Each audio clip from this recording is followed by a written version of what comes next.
Enggak, kan udah mulai. Aduh janggal. Ini naikin ke atas.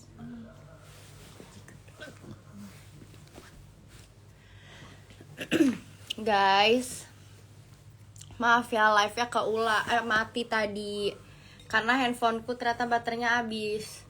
Kok nadanya jadi kayak gitu?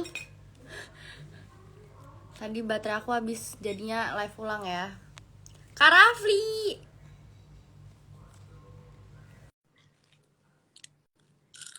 Ini udah. Cik, undang dokter Syam. Guys, bantu tag Ustadz Syam lagi, guys.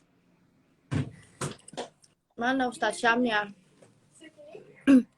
Tadi kenapa kamu waktunya udah habis ya, Cik? Enggak, tadi handphone aku ternyata baterainya habis. Ya, ini ada Ustadz Syam. Udah gabung belum, Ustadz? Tadi gue lagi dikasih tahu malah kepotong kan. Iya, gue baru nanya. Assalamualaikum, Ustadz. Maafkan kendala dari acara kami malam ini, Ustadz. Kasian banget tadi, aku baru jawab si Odan tuh.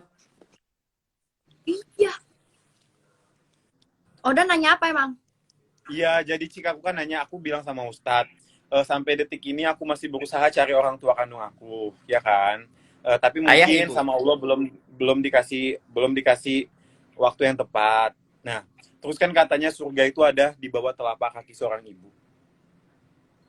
ya kan? Yeah. Tapi kan sampai sekarang aku nggak tahu ibu kandung aku ataupun ayah kandung aku. Tapi apakah surga itu cuma ada di telapak kaki seorang ibu yang melahirkan, atau ibu yang merawat kita, membesarkan kita juga itu bisa di situ? Ya. Jadi ungkapan itu senada dengan salah satu hadis. Jadi bukan hadis ya, tapi senada dengan hadis. Bahwa surga itu di bawah telapak kaki ibu. Saking pentingnya untuk memuliakan orang tua.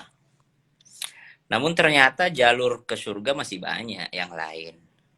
Kalau seandainya jalur surga cuma ada di situ, kasihan anak-anak yang udah meninggal ibunya.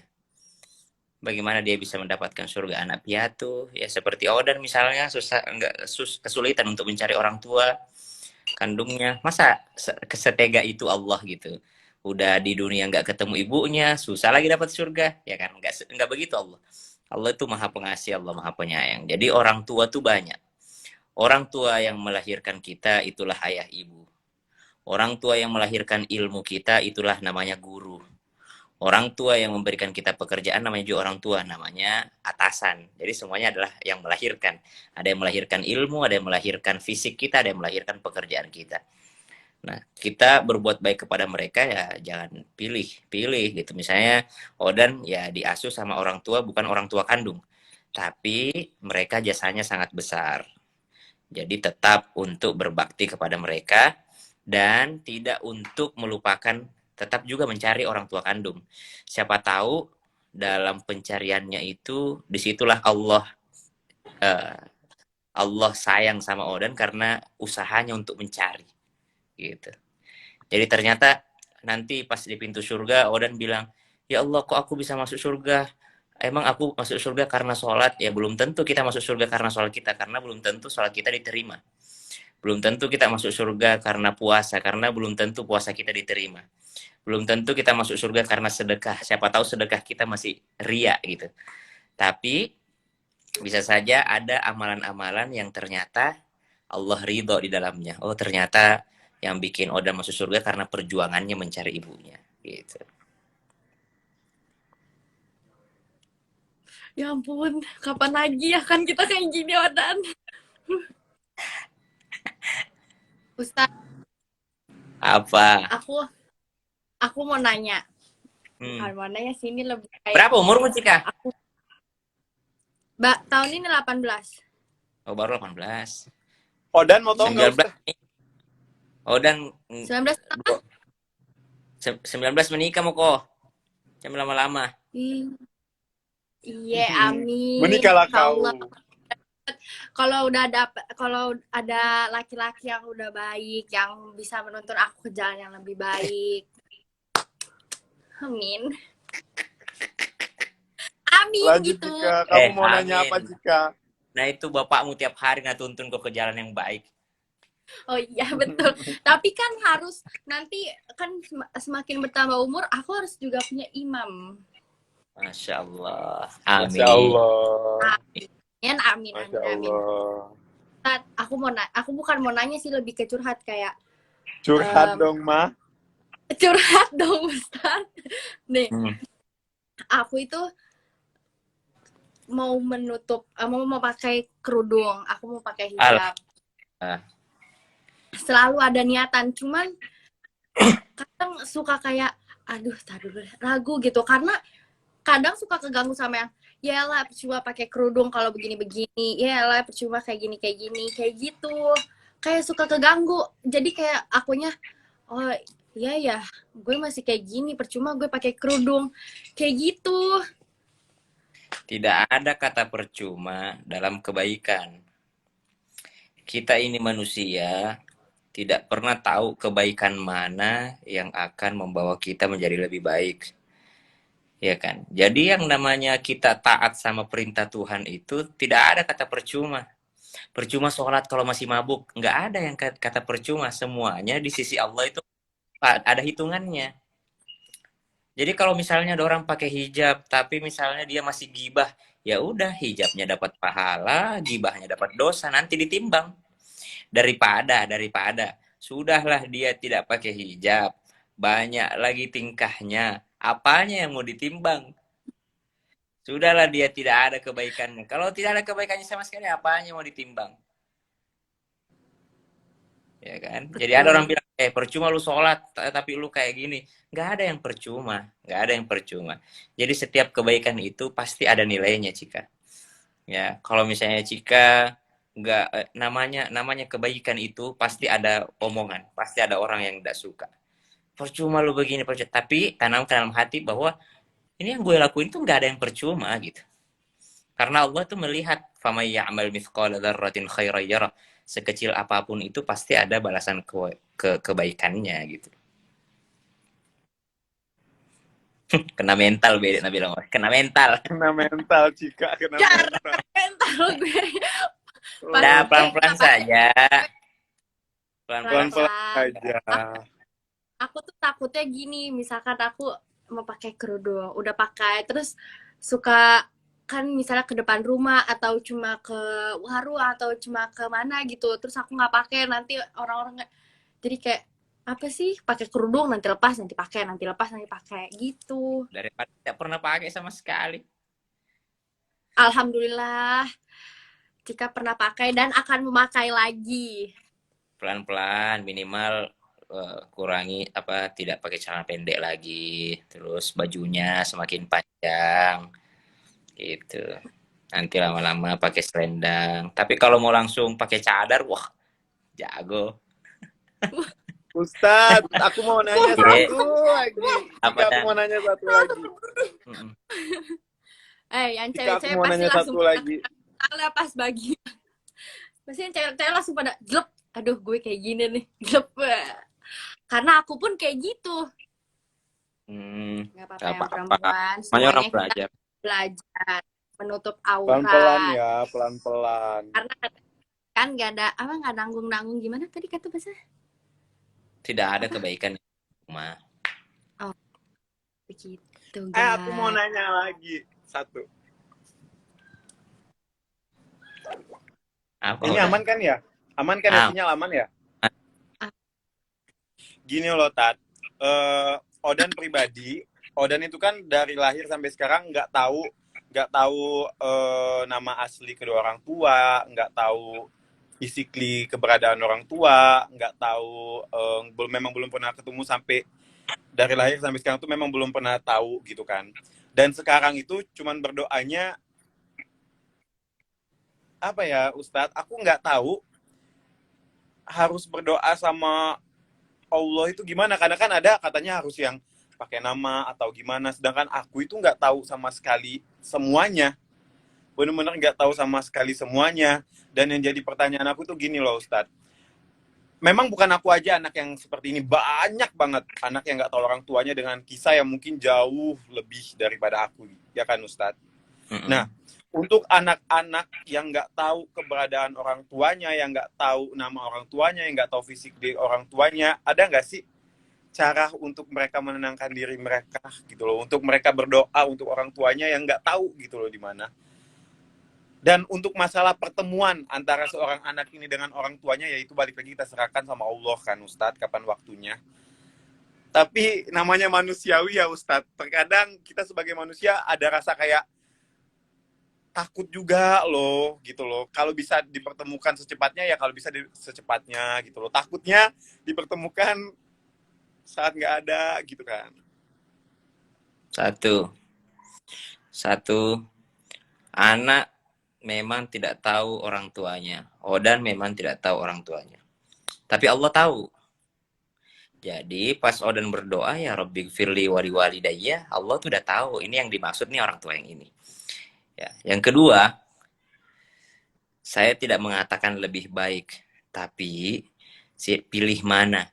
Bersama di dunia tapi berpisah di surga, atau berpisah di dunia tapi bertemu nanti di surga. Nah, jadi sekarang tanamkan dalam hati, ya Allah, saya berusaha untuk bertemu di dunia, tapi saya lebih berusaha lagi untuk bertemu di surga. Jadi perbaiki saja amalannya. Perbaiki saja amalannya, perbaiki ibadahnya, perbaiki keikhlasannya. Supaya apa? Supaya bisa masuk surga. Nanti di surga minta sama Allah, ya Allah, Engkau telah pisahkan aku di dunia dengan orang tuaku. Sekarang aku minta kepadamu, ya Allah, jangan lagi kau pisahkan aku di surga. Amin. Karena banyak orang berkumpul di dunia sama orang tuanya, tapi berpisah nanti di surga. Kenapa? Karena ternyata anaknya tidak seperti orang tuanya solehnya, atau orang tuanya tidak seperti anaknya solehnya. Jadi kita berlomba-lomba aja masuk surga supaya di sana nanti baru ketemu, insya Allah. Amin. Amin amin Ustadz. Amin, makasih Ustadz. Makasih Ustadz. Mau nanya terakhir. Cika banyak curhat nih bukan nanya. Enggak. Karena kan ya kan ini butuh arahan namanya kalau kayak gini. Bener-bener. Nih, aku mau nanya. Karena aku kan emang lagi ramai sekali. Ramainya tuh bukan ramai gimana. Misalnya gimana cara aku tuh tenang. Hatinya tuh tenang. Jadi kayak nggak kebawa emosi. Nggak bikin aku jadi ngelakuin hal di luar dugaan. Misalkan malah salah jalan. Apa namanya? Nge-ekspresinya gimana, yang ngeluapinnya. Karena kan ada fitnah, ada fitnah, pokoknya ada yang adu domba, ada pokoknya yang bikin jadi aku tuh dihujat di mana-mana, misalnya di komentar apa semua dikatain, di Instagram, pokoknya semua perilaku aku tuh salah. Dan mereka ya nggak tahu aslinya, nggak tahu keadaan aslinya tuh kayak gimana, nggak tahu yang sebenarnya kayak gimana, cuma ngeliat di sosmed kayak gimana. Aku kan sebagai manusia, apalagi aku perempuan, sekuat-kuatnya aku tuh juga pasti ada sedih, ada kok gue gemeteran ngomongnya. Kesel lah, aku jadi curhat nih.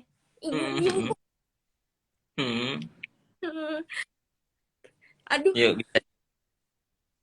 Bisa yuk pelan-pelan.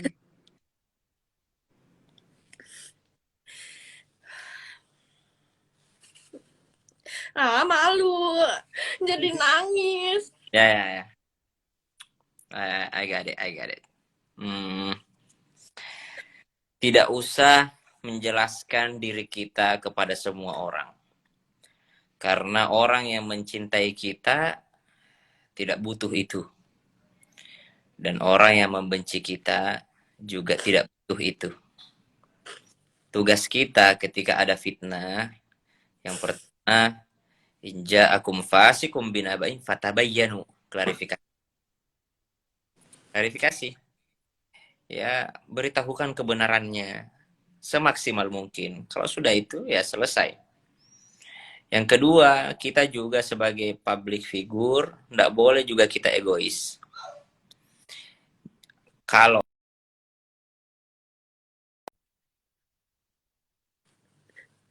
bayangkan orang itu sedang menunjukkan sesuatu yang berbahaya dari diri kita.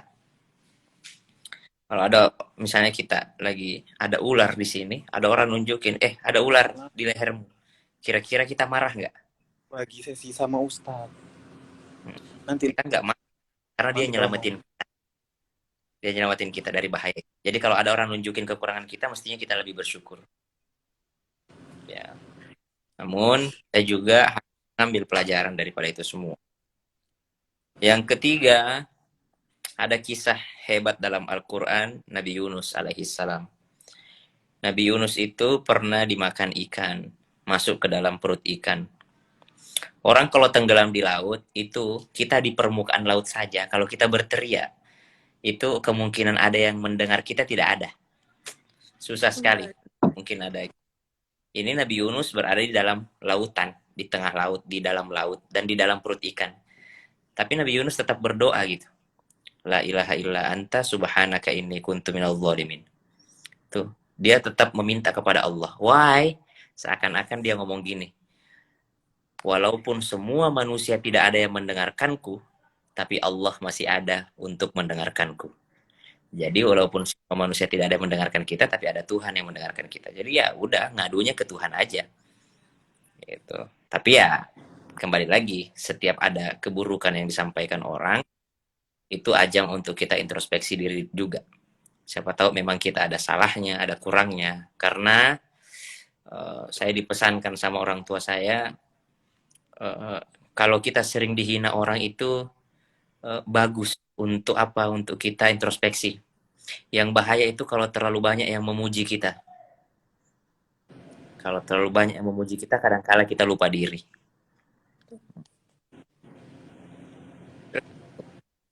Lakukan yang terbaik aja. Oke guys, karena sudah 2 peserta Melo malam ini, silahkan kalian live-nya, saya izin keluar dulu.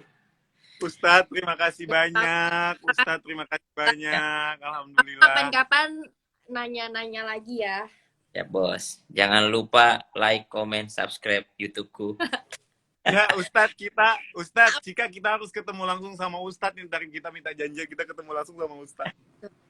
Kalau nanti kita bikin Q&A lah. Iya, betul. Dan semangat terus ya, ketemu orang tuanya insya Allah. Kalau tidak hidupnya ketemu surga insya Allah. Jika nggak usah lama-lama berhijab, karena tidak ada yang tahu, nanti menyesal ya. Siap. Ya Ustadz, terima kasih banyak. Allah. Salam buat mama sama bapak ya. Siap, salam buat keluarga Ustadz. Salam juga buat keluarga Ustadz. Bye-bye. Assalamualaikum. Assalamualaikum. Waalaikumsalam. Lega hatiku, lega guys. Kalian live-nya mau di-save apa enggak?